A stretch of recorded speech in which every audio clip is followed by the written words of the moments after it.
We'll guide you through how to make map outline animation CapCut PC. Quick disclaimer, skipping a single step will affect your final result, so you need to follow this step-by-step guide carefully. If this guide helpful, don't forget to like and subscribe. First, don't forget to comment if you still need our help or want to ask something, and we will reach you as soon as possible. Second, access the Windows Start menu on your computer and enter CapCut into the Windows search field. Click CapCut from the search results to open the editor and allow the application to finish loading before continuing. Begin a new project or continue with an existing one, depending on your editing needs. Import both the map image and the PNG outline that corresponds to the area you want to highlight.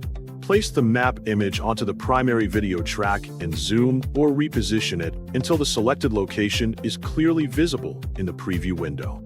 Add the PNG outline to a layer above the map clip so it appears over the correct area. Match the outline to the map by adjusting its size and position until it aligns accurately with the map underneath. Activate the outline layer by selecting it on the timeline. Navigate to the video settings and open the mask menu to access the available masking tools. Insert a mask and set its shape to circle.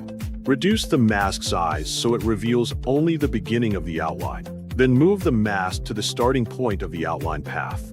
Record the initial mask size and position by creating a keyframe. Advance the playhead a short distance along the timeline. Expand the circle mask and reposition it to uncover the next section of the outline. Then create another keyframe to record the updated settings.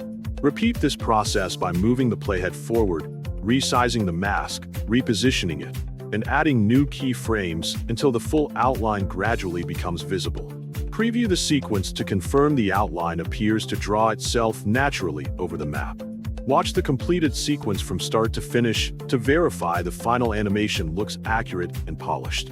When you are satisfied with the result, save the project to keep the completed map outline animation.